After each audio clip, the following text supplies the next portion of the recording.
Hello anybody who's watching this, welcome to my reaction to Elden Ring's story trailer is fascinating by Vati Vidya. I've seen a couple of Vati videos and I'm very interested in what he's about to say about the trailer because I watched the trailer yesterday and the trailer itself is great, but let's see what hidden things it's got in it. This was recommended by the Lop90 Full One, so just why not? If you want to help out the channel, there's a donation in the description below. If you want to get videos early, there's a Patreon page. And if you don't want to do any of that, like, comment, subscribe, whatever you want. And let's begin. Every game by From Software starts with a cinematic trailer, and this is surely Elden Ring's. It happened an age ago. She's talking about the shattering of the Elden Ring. An entire age has passed since then. But when I recall, I see it true. This character, with 4 arms and this brittle, pale skin, was a witness. On a night of wintry fog. In a shot that's surely inspired by Lord of the Rings, 4 shrouded riders flee the scene. Yeah. And if you played the network test, exactly. you might have even faced one of them. At night, on a bridge, this exact same shrouded horse and rider can be found and fought. The rune of death Okay. was stolen. But here is where things get interesting. So runes are letters of a runic alphabet, and in fantasy, you know, they're often markings of great power. The Elden Ring is actually made up of runes. Its tiniest pieces are a currency, like souls, but its larger shards are called great runes, and they are far more significant. Very Bloodborne-y. Together, these great runes of the Elden Ring spell out a golden order for the world. Japanese descriptions clarify that it's a golden law. It's a logic for life to follow. A ring having some kind of saying on the ring. Now, this Anyway. golden order is broken to its core, and it all began when the Rune of Death was It's stolen. not So really what just a metaphorical specifically ring. was the Rune of Death, and why was its theft important enough to spark the shattering? Well, I think items in the network test actually hold the clue. In Elden Ring, there's an item called a Holy Pot. It's something you can peg at undead enemies to prevent them from rising after death. It reads, "Incantations of the Golden Order, or Golden Law, have been stored inside. The Golden Law what has is no that? mercy for those who trespass beyond life's bounds." And its Japanese description clarifies that the Golden Law does not permit the logic to live in death. So with the Rune of Death stolen from the Elden Ring, nothing is keeping the dead in their graves anymore. That law doesn't bind undeath. Proof of this is in so much of the present game. Spirits are found all throughout the lands between, skeletons stand up from their graves. Even you, the Tarnished, you're called ye dead who yet live. I wonder, In maybe people who play this know, but how does the holy urn work? Holy whatever the item that, okay, it stops them from rising up, but do they rise up after you kill them, or do they rise up when you like rest at the bonfire? And if you use that item, are they not gonna rise up if you rest at the bonfire, or only after you kill them they die for good? Is that how? I don't know. In response to this lawless world, a group has I even wish I could risen play called the Network Golden Order Fundamentalists. They're people who try to enforce the old laws of the Elden Ring.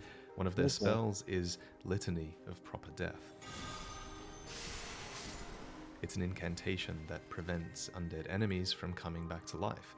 So this golden law can still be applied, it's just not a universal truth anymore. While the Elden Ring was still whole and its laws were intact, the lands between were ruled by Queen Marika, the Eternal. Her being eternal suggests that the Elden Ring wasn't applying death to the Queen or her demigod children. Now that seems set to change. Ironic that the girl in the beginning has 4 arms, but the statue of a queen has no arms. Because the Rune of Death has been stolen. Take her arms. And the demigods began to fall. Yes. And surely it's no coincidence that only now death is being served to Marika's demigod children. A thief holds the Rune of Death, and it's being used. Starting with Godwyn the Golden. In Dark Souls, all of Gwyn's children start with the same name prefix, Gwendolyn, Guinevere, so on. Just so, all of Queen Marika's children appear to have names that start with the god prefix. So far we know of 2 others. There's Godric, a demigod boss at the end of Stormvale Castle, Godfrey, who we haven't seen yet, but who ruled over his own age, and now there's Godwyn the Golden. A shadow looms over Godwyn, and it kind of looks like a person holding a large weapon. When they retreat, they take the light with them, and in the darkness, emerging from the strangely shaped wound on his back, this writhing force under his skin worms its way around their body and towards their eyes. With this, Godwyn seems to live again after death. As we mentioned earlier, undeath is possible now, though we have no idea who he serves. And while all of this is going on, Queen Marika was driven to the brink. But she doesn't seem to have been killed, yet. We, as Tarnished, are even able to resurrect at her statues, which to me suggests that she's still a force in the world, and that she has an affection or at least a use for the Tarnished. Pretty cool. In the scene to follow, her crown is set upon an empty throne. I say it's hers hairy because this man. main throne is surrounded and faced by 5, maybe 6 other smaller thrones. These likely belong. This is the end of Dark Souls 3. That makes sense now. Like the end of in Ring City. Elden Ring City. I don't know. Could it be connected? To each of her demigod children. But her throne itself is embossed with countless depictions of the Erd Tree. And we need to mention the Erd Tree briefly because it is a symbol of Queen Marika's power, way more than the Elden Ring is, in my opinion. The age before the Shattering is called the Age of the Erd Tree. After all, it's not called the Age of the Elden Ring. The Elden Ring is at the source of the Erd Tree's power, and it's the Erd Tree and Marika's family that seems to direct that power, delivering golden grace to certain folk in the lands between and spurning others. But again, we talk about that more in a different video. This scene is clearly meant to symbolize an absence of that power now that the Shattering War has begun, and the last to leave this throne room is Margit, the Fell Omen. This is clearly him.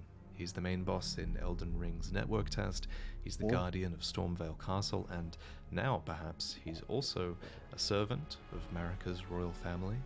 The Elden Ring Twitter revealed that the curse marks he bore from birth were another ominous sign for the royal family, so this proves that he was close to them, and it explains his name.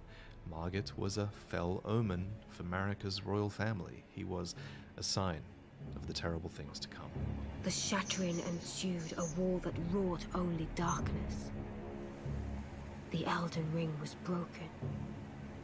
But by whom? And why? So whoever broke the Elden Ring hasn't publicly revealed themselves, even now. They might not have even made a play for its power. It follows then that they're perfectly happy to just watch chaos unfold.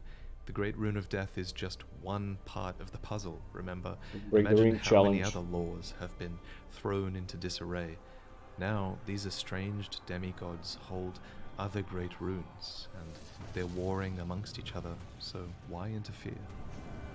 What could the demigods ever hope to win by warring? This scene is so incredible.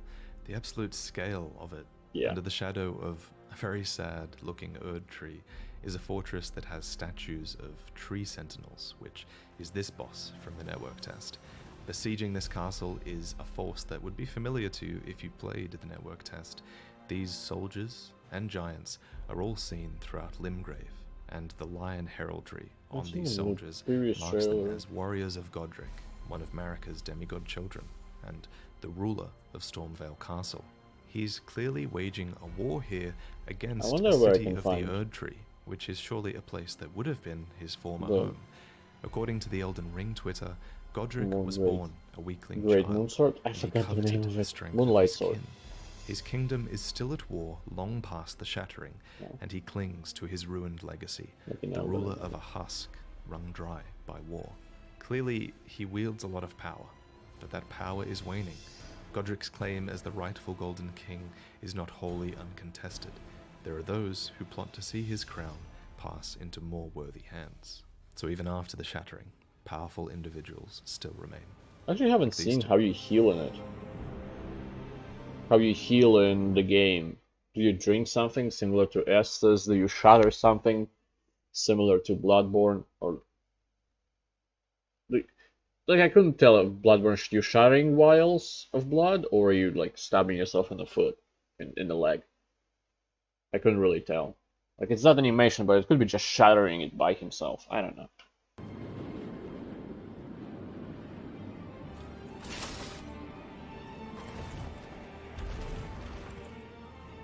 I don't know why, but I like that weird combinations with magic and like for some reason prosthetic, which would be like a very technical thing, but it's probably magical as well. It just First thing feels here, kind of very cool. important. General Radahn has a goddamn horse between his legs. Oh, he Did does. you notice that? That is one sad horse. Lucky for the horse, I guess, What the Radahn fuck he appears to does? have power over gravity. When you cast spells in Elden Ring, the class of spell is actually revealed by a symbol that pops up, and the symbol for gravitational sorcery is revealed here. And look, it's the exact same Oh, the symbol rune. that is embossed onto his blades. The purple glow between his blades is even the same purple that gravitational sorcery gets. For example, just look at the meteorite spell. The meteorite item description reads, meteorites held the same import as stars, Like, and Radahn. the thing about Elden Ring, I usually play like From Software games. It's just like dude just like swiping away. Lately I was doing the like getting a heaviest weapon as possible, like just pure damage, doesn't mean how slow it is, just purely fucking damage. Elden Ring, looking at how spells look, makes me want to play a mage. I was kind of thinking about like maybe I would do like a mage run or something like that in some of the Dark Souls, but then I never did. This makes me want to do it. Maybe some half and half, I don't know. It just looks so beautiful. Is clearly capable of channeling that cosmic power. Remember the first trailer we ever saw? That which commanded the stars. The Elden Ring commanded the stars, and General Radahn conquered them. I guess that would make him a warrior of the Elden Ring, but we can't be sure yet. Stars are so important to Elden Ring's lore, and in another video we'll talk about the age of cosmic power that came before the age of the It's like Erd a Tree. But for now, just know reminds me that of a this age PQR did like exist long ago, banners, before the Elden Ring just without the commanded banner stars. itself. Anyway, back to the shattering. These two were the mightiest to remain. With a Locked horns in thing common. in it. It's like, He hacks off Melania's prosthetic arm, but she snatches the blade that was attached to that arm out of thin air and uses her own body weight to force it deeper into Radahn's flesh. While doing this, I notice she's muttering something. An incantation, maybe? oh, I do think it's Melania who summons this orange lotus that snakes in from behind her, envelops her, and appears to teleport her away, perhaps. But there would be or no she victor. becomes that thing. She uses her life force to destroy We get to fight Radahn. Melania Is that his later on. name? So obviously she survives this encounter, Oh, but okay, I'm never not mind so then. sure that Radahn does. While the dialogue implies that neither of them loses this fight, remember in the first trailer we saw Radahn get struck by this Lance Knight on horseback, and then later we see him standing with life energy sort of pouring out of him. So maybe there's more to this cutscene that we haven't yet seen, but for now, here's Like- the finale. And so I hope there will be like not necessarily full cutscenes in the game, but just very cinematographic look when the boss comes in and when the boss dies, because that instead of just like you hit last time and it's like boo, boo, and then it disappears. Because that would add like weight to your actions. I don't know. I think they'd be able to do it now. I don't know. inhabit a fractured world. This character is the storyteller. Wait, that's my job. Anyway, on her right is a projection of herself. It's a face reveal Speaks for at what the you same video. moment she does. Double It's a mirror tweaks. image that shares her right eye. And what's fascinating about this is that Melina, our maiden, also has a closed eye with a marking. Some people have pointed out that this marking is on Melina's left eye, Yeah. whereas this storyteller has the marking on her right eye.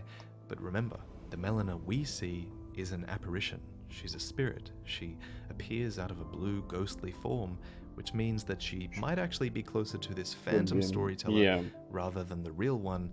Therefore, the marking on the real Melina might have actually been on the right side, just like it is for the storyteller. Can you if that compare makes if it's the sense. same face? I don't Anyway, think it is. her But saying that the world has been fractured in this scene is likely not a coincidence, you know. Characters like Melina and this storyteller are stuck in a sort of limbo between life and death. They are fractured, they have spirit versions of themselves. Awaiting the arrival of that's the Elden. cool. I'd like to be fractured like that. Unless of Some people are fractured like that, and some other people have fractured assholes. thou should It's a seek different thing. The last Sorry. thing the storyteller suggests is that we might take the crown and the title of the Elden Lord. Oh, okay, you did Now, drink. I have I two see. upcoming lore videos that talk about Melina's eye marking, Unless and it's something else. what the title of Elden Lord means, and so much more. The lore of Elden Ring is so fascinating. Look at the mind map I've made. There's already so much here to discuss Jesus, and fuck. understand. So please do subscribe, because I can't wait to share it with you. If you're a $3 patron, keep an eye out. I'll be uploading these lore videos in early access very soon. So if that's something you'd like to see early, consider becoming a patron. Like, I don't know if I'm gonna But if watch not, anything subscribe, because these videos besides should be this. edited and available for everyone in a couple of weeks. I'll see you then. I'm gonna go sleep now. Like, this gets edited in a couple of weeks. What the fuck? What kind of drugs Mark Sor is on? Anyway, I don't. This is the only thing I'm gonna see from VatiVidi. I'm gonna react to or just watch it on my own. This is the only thing I'm gonna do. Because I think I want to go as blind as possible, and I've got enough information for me to get excited and hyped for the game. And I don't need anything else besides that. I know I probably can't, like, from a normal trailer, I definitely can't just, like, spoil something major in the game. That's probably not gonna happen. But in a VatiVideo,